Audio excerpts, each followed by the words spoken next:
ಬೆಂಗಳೂರು ರಾಜೀವ್ ಕಾಲುವೆ ನಾನು ರೋಡಲ್ಲಿ ಒಂದು ರೋಡನ್ನು ನಾನು ಗಮನಿಸ್ತೀನಿ. ಎವರೆಸ್ಟು ಭಾಳ ಮಧ್ಯ ಹಾಕ್ಕೊಂಡಿದೆ. ನಮ್ಮ ಕಾರ್ಪೊರೇಷನ್ ಅವರು ನೆಗ್ಲೆಕ್ಟ್ ಮಾಡಿದ್ದು ನಾನು ಕಂಡಿದ್ದೀನಿ. ನಾನು ನಮ್ಮ BMRC ಅವರು ಹೇಳಿದ್ದೀನಿ, ಅವ್ರ ಕೆಲಸ ಆಗ್ತಾರಂತ ಡೆಬ್ರಿಸ್ ಏನು ಕನ್ಸ್ಟ್ರಕ್ಷನ್ ಡೆಬ್ರಿಸ್ ಇದೆ ಅದೆಲ್ಲ ಕೂಡಲೇ ತೆಗಿಬೇಕು. ಭಾಳ ಕಡೆ ಮಳೆ ಜಾಸ್ತಿ ಆದಾಗ ಆಗಿದೆ. ಸೊ ಇಂಥ ಸಂದರ್ಭದಲ್ಲಿ 5 ಫೀಟ್ ಆಗ್ತಾ ಇದೆ. ಕೆಲವು ಜಾಗದಲ್ಲಿ ವೆಂಟ್ಗಳನ್ನ ಸ್ವಲ್ಪ ದೊಡ್ಡದು ಮಾಡಬೇಕಾಗಿದೆ, ನೀರು ಹೋಗುವಂಥ ಜಾಗನ ಮಾಡಬೇಕಾಗಿದೆ. ಅದು ಕೂಡಲೇ ನಾವು ಕ್ರಮ ಮಾಡ್ತೀವಿ. ಜೊತೆಗೆ ವಿಪರೀತ ಮಳೆ ಜಾಸ್ತಿ ಬಂದು ಪಾಟೋಲ್ ಜಾಸ್ತಿ ಆಗ್ತಾ ಇದೆ. ಅದು ಕೂಡ ನಾನು ಪೊಲೀಸವ್ರಿಗೆಲ್ಲ ಹೇಳಿದ್ದೀನಿ, ನೀವೇ ಅದನ್ನು ಎಲ್ಲೆಲ್ಲಿ ಪಾಟೋಲ್ಸ್ ಇದೆ ಅದನ್ನು ನೀವೇ ಫೋಟೋ ಮಾಡಿಬಿಟ್ಟು ನಮ್ಗೆ ಅಪ್ಲೋಡ್ ಮಾಡಿ ಅಂತ. ನಮ್ಮ ಇಂಜಿನಿಯರ್ಸ್ಗಳು ಹೇಳಿದ್ದೀವಿ, ನಾಗರಿಕರು ಹೇಳಿದ್ದೀವಿ, ಆ ಪಾಟೋಲ್ಸನ್ನು ಐಡೆಂಟಿಫೈ ಮಾಡಿಲ್ಲ.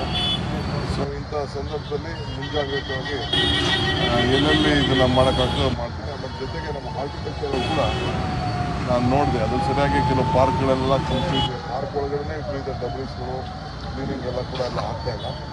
ಅದಕ್ಕೆ ಮುಂಜಾಗ್ರತೆಯಾಗಿ ಸ್ವಲ್ಪ ಎಮರ್ಜೆನ್ಸಿಗೆ ಎಲ್ಲ ಕಡೆ ಸ್ವಲ್ಪ ಕ್ಲೀನಿಂಗ್ ಪ್ರೋಸೆಸ್ ಶುರು ಮಾಡೋಕ್ಕೆ ಪ್ರತಿ ಬಾರಿ ಮಳೆ ಬಂದಾಗ ಕೂಡ ಏನಾಗ್ತದೆ, ಈ ಡೆಬ್ರಿಸ್ ಏನಾಗಿದೆ ಅಲ್ಲೇ ರೋಡಲ್ಲಿ ಹಾಕ್ಕೊಂಡಿರ್ತಾರಲ್ಲ, ಮಳೆ ಬಂದಾಗ ಎಲ್ಲ ಸೀದಾ ಹೋಗಿ ದೊಡ್ಡ ಟ್ರೈನಿಗೆ ಸೇರ್ಕೊಂಡ್ಬಿಡ್ತಾರೆ. ಅದರಿಂದ ಮುಖ್ಯ ಆಗ್ತಾಯಿದೆ. ನಾನು ಅಲ್ಲಿ ನೋಡಿದೆ, ಸರೋಜನಗರ ಏರಿಯಾ ನಾನು ನಿರ್ಮಾಣ ಅದರಿಂದ ನೋಡ್ಕೊಂಡು ಬರ್ತಾಯಿದ್ದೀನಿ. ಫಸ್ಟ್ ತೆಗಿಬೇಕು. ಫಸ್ಟ್ ಅದಕ್ಕೆ ನಾನು ಆಫೀಸರ್ಸ್ಗೆ ಒಂದು ಸ್ಪೆಷಲ್ ಪ್ಯಾಕೇಜ್ ಮಾಡಿ ಎಲ್ಲ ತೆಗಿಲಿಕ್ಕೆ ಮತ್ತು ಪ್ರಯಾರಿಟಿ ಮಾಡೋಕ್ಕೆ.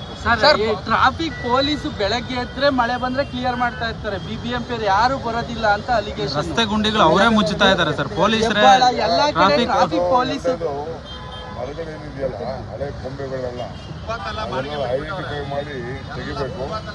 ಆ ಫುಟ್ಪಾತನ್ನೆಲ್ಲ ತೆಗಿಬೇಕು, ಫುಟ್ಪಾತ್ ಕೂಡ ತೆಗಿಬೇಕು. ಇದರಿಂದ ಭಾಳ ಫುಟ್ಪಾತಲ್ಲಿ ನಾವು ಅಂಗಡಿನೂ ಜಾಸ್ತಿ ಎನ್ಕರೇಜ್ ಮಾಡೋದು ಸರಿ ಇಲ್ಲ. ಫುಟ್ಪಾತ್ ಬೆಳ್ಳರಿಗೆ ಅವಕಾಶ ಕೊಡಬೇಕು, ಒಪ್ಕೊಳ್ತೀನಿ. ಅದಂತ ಕೆಲವು ಕಡೆ ನಾನು ನೋಡ್ತಾ ಇದ್ದೀನಿ, ಎಲ್ಲ ಬರೀ ಅವ್ರದ್ದು ಕಸಗಳನ್ನೇ ತುಂಬ್ಕೊಂಡು ಕೂತವ್ರೆ. ಅದನ್ನೆಲ್ಲ ತೆಗ್ಸೋಂಥ ಏರ್ಪಾಟ್ ಮಾಡಿ.